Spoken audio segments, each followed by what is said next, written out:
10th class की physics, ठीक है। और 10th क्लास की जो फ़िज़िक्स है, ठीक है, थोड़ा सा इसका मैं आपको चैप्टर्स का बता देता हूँ। टोटल चैप्टर्स जो है वो इसके कितने हैं।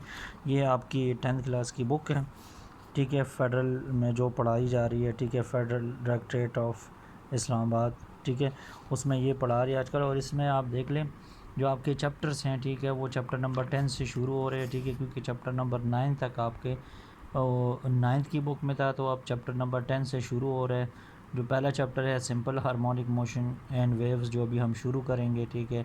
फिर साउंड्स है, ज्योमेट्रिकल ऑप्टिक्स है, electrostatic, current electricity, electromagnetism, basic electronics, information and communication technology, atomic and nuclear physics. ये टोटल आपके जो चैप्टर्स हैं, ठीक है, ये हम डिस्कस करेंगे यहाँ पे। और उसमें से सबसे जो पहला चैप्टर आपका है वो सिंपल हार्मोनिक मोशन वाला जो चैप्टर है वो हम पढ़ेंगे, ठीक है। ये मैं आपको जो है वो नोट्स की फॉर्म में इसका आपको मैं लेक्चर दिखाता हूँ, ठीक है।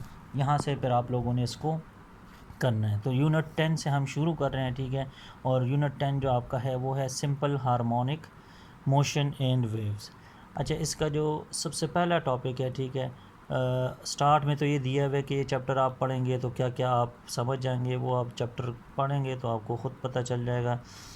ये सबसे पहला जो इसका क्वेश्चन है वो है what is simple harmonic motion, what are the necessary condition for a body to execute simple harmonic motion. कहते हैं सिंपल हार्मोनिक मोशन होता क्या है, फिर ये सिंपल हार्मोनिक मोशन कौन कौन सी बॉडीज़ शो कर सकती हैं, ठीक है, वो हमने बताना है। तो सबसे पहले सिंपल हार्मोनिक मोशन जो है वो उसकी डिफिनेशन दी हुई है। कहते हैं कि ये वो मोशन है in which the acceleration of the body is directly proportion to the displacement from the mean position, ठीक है। सबसे पहला पार्ट जो इसका है वो सिंपल हार्मोनिक मोशन का, कि इसमें कहते हैं एक्सेलरेशन जो प्रोड्यूस होती है, जो बॉडी मूव करती है उसमें एक्सेलरेशन प्रोड्यूस होती है, वो एक्सेलरेशन कहते हैं वो डायरेक्टली प्रोपोर्शन होती है उसकी डिस्प्लेसमेंट के। मीन जो पोजीशन है, ठीक है, जहाँ मतलब जो मेन पोजीशन है उसकी, उससे राइट और लेफ़्ट ऑब्जेक्ट मूव कर रहा है, ठीक है, तो वो डिस्प्लेसमेंट जितनी ज़्यादा होगी तो उतनी एक्सेलरेशन जो है वो ज़्यादा होगी। और कहते हैं and always directed to the mean position, और ये जो एक्सेलरेशन है उसकी डायरेक्शन किस तरफ होगी, मीन पोजीशन की तरफ, क्योंकि ऑब्जेक्ट मूव करेगा, ठीक है, टुवर्ड्स द मीन पोजीशन, फिर उससे आगे जाएगा, फिर टुवर्ड्स द मीन पोजीशन आएगा।